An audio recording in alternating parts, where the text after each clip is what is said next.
can see this plant I'm standing behind is got put on a lot of growth already. That's because it's resprouted off a big root system. So this is blackthorn, Botanist spinosa, very common local shrub, and obviously quite well adapted to coming back from fire. A little bit unfortunately, many people don't like it because it's spiny, although the new growth is actually surprisingly unspiny. So yeah, there's quite a lot of Botanist pop coming back in this area. Down on the riverbank we can probably find a few other species that are resprouting as well. But in general this area seems to be very light on for riparian shrubs, I presume, because it's been cleared in the past. And there have been some planted, but yeah, there don't seem to be any naturally occurring here. So moving down to the ground cover layer, bracken here is a fern. It's a particularly tough fern and it grows in quite dry situations, so you would sort of expect it to bounce back quite rapidly, and it does. So under the ground it's got a whole network of underground roots called rhizomes, and it just sends up a new frond off those rhizomes pretty much the moment the fire's passed. So it's almost the first, it would be the first thing to come back. A lot of other ferns are quite delicate looking, but surprisingly they do the same thing and come back quite rapidly, as do tree ferns. If you drive around in mountainous areas that have been burnt, the tree ferns are usually the first thing you see going green after a fire. And that, well, I'm not sure why the tree ferns come back so rapidly. I guess their fibrous trunks protect the growing shoot from the heat of the fire. But all the ground ferns just have that network of rhizomes under the ground and they can just reshoot very easily. This is Lomandra longifolia, which most people who are involved in land care would be familiar with. You can pick it by its very strappy leaves with a chewed-looking toothed tip, and it's also a very quick resprouter. It's actually not a sedge, it's more closely related to lilies, but yeah, most people wouldn't recognise that fact. It looks nothing like a lily. So yeah, where there's a lot of lomandra, it will form cover again quite rapidly, and you often get that along the lower edge of the river banks, but we don't seem to have that here. There's just a few lomandras scattered around the place up on top.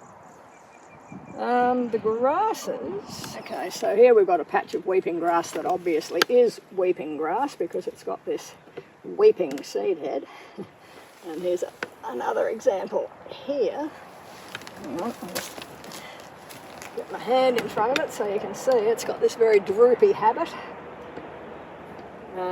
Yeah, so it's come up fairly rapidly post-fire and it's producing seed already. We've got another native grass here as well, which is something called Entalacea marginata. Might be called wiry panic or something like that. Yes, I'm pretty sure these are Entalacea seed heads there, with a sort of wide branching habit at the base. There is another sedge over here, which might even have a seed head on it. Yep. So this is another resprouting sedge. This is Begalia tussock, Carex longibracchiata, which means long-armed, which from this flowering stem here you can see where it gets the long-armed bit from, because all its little florets are dangling on the ends of long droopy stems. So that's another one that's resprouted quickly. I'm not going to put my hand behind this one. Yeah, just pick it up, would you? Ouch! So this down here is stinging nettle, which is native. There is an introduced nettle, but we don't get it so much on the coast. It's more of a tablelands thing, so pretty much all the stinging nettle that you see, usually in moister sites like gullies on the coast, is the native one, Urtica incisor. It does tend to proliferate after disturbance. It certainly went mad in my gully after I got the blackberry out of there. So this shrub here looks superficially similar to the blackthorn that we saw a bit further down, but this is tree violet. It used to be called Hymenanthera dentata, and somebody's changed the name to Melicitus dentatus. It has toothed leaves, that's where the dentata part comes from. and it is also capable of resprouting from the base. It's not quite as vigorous as the Berseria because it tends to grow in more sheltered situations like gullies and riverbanks that don't get burnt as frequently. So there's a big mat of vegetation at my feet here, which is the native fishweed, Inadia trigonos, called fishweed because the leaves are sort of arrowhead shaped, and I assume that's some fancied resemblance to a fish's tail. So it is a definite post-disturbance coloniser after drought as well as after fire. And in a lot of places at the moment it's just forming an absolute carpet. Okay, this is another native. So this very lobed looking leaf, usually with 5 to 7 lobes, and each lobe further divided at the tip into 3. That's a native geranium. There's lots of different species, they all look pretty similar, hard to tell apart, and it also responds very positively to fire. So you can get a carpet of geranium too. Native bamboo grass, Ostrostypa ramosissima. Ramosissima means much branched, and I'm not seeing a lot of branching, but so I'm not quite sure where the name comes from. Quite a tall grass, can get up to a couple of metres high. Usually grows around the edges of gullies in fairly moist, shady situations, which I guess this would have been pre-fire. Okay, so we've got this rocky outcrop part of the bed here that's protected this area from being cleared to the same extent that it has been upstream, so we've still got quite a lot of native riparian vegetation hanging in here, the bulk of which is the water gum, Tristaniopsis laurina. But just down here with the very narrow leaves I can see a river bottlebrush, Callistemon subulatus, which is the local bottlebrush that grows in creek beds, and at the base of it I can just see some new green shoots coming up. So interestingly, the fire appears to have run right through this area. I assume the river was basically dry at the time that the fire happened.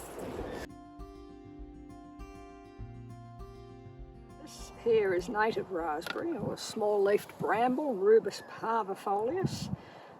It resprouts off the roots after the fire and comes back fairly quickly. It's a fairly common plant in the Bega Valley. Gets mistaken for a small blackberry, but it's not, it's a native plant. It has a pink flower and bright crimson fruits, which distinguishes it from the black fruits of the introduced blackberry. Also, it's got just a single terminal leaflet and 2 side leaflets on a compound leaf, so that's a bit different from blackberry, which I think might have 5 leaflets, can't quite picture it. So once you get your eye in for it, it's pretty obvious. Also, the thorns are a lot smaller. So this little plant here is pale vanilla lily, Arthropodium milliflorum, and it's got a whitish leaf underside. Puts up quite a tall spray of little white or mauve flowers. It's quite a pretty little delicate thing. Resprouts off a large root under there, and comes back quite profusely after disturbance. In an undisturbed forest, it tends to get suppressed by the leaf litter and stuff that's hanging around, so when the leaf litter gets removed it just goes crazy for a year or two. It is apparently quite palatable. You can see a lot of the leaves on this one have been nipped off. And just here we've got one of the native solanums. So this is Solanum opacum, no common name that I can recollect. Has a very prostrate habit.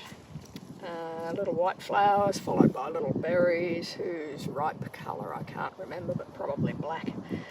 And yeah, quite hard to tell from some of the exotic nightshades, but again comes up profusely after disturbance.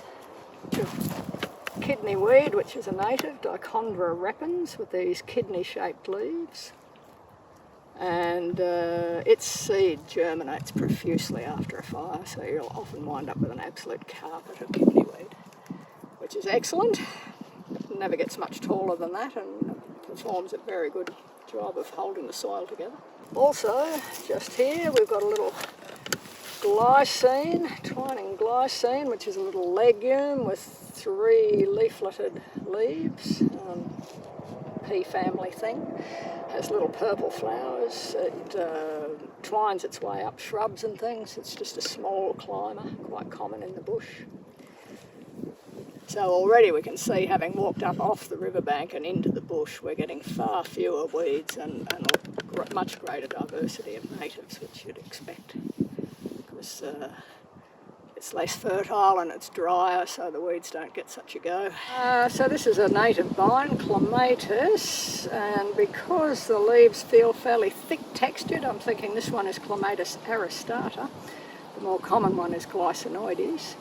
And it's resprouting off the roots and climbing up this bit of support here from the dead shrub. So it's managed to achieve quite a bit of growth already, which suggests that it's resprouting rather than coming back from seed, although I did see a seedling a moment ago as well. Right, so this is another native climber that's resprouted off the roots. It's wombat berry. Looks a bit similar to the weedy bridal creeper, but the leaves are bigger and longer. And it's already thinking about budding, but the dry conditions might persuade it to abort those buds, I would imagine. So there's another wiry looking climber with these really tough stems called scrambling lily, which looks very similar but has narrower leaves. So this one, wombat berry, is Eustrephus latifolius, and the scrambling lily is Guytonopalesium cymosum. Wombat berry has orange fruits and the scrambling lily has black fruits. So once they're fruiting, they're pretty easy to tell apart. And once you get your eye in for the relative leaf width, they're also pretty straightforward.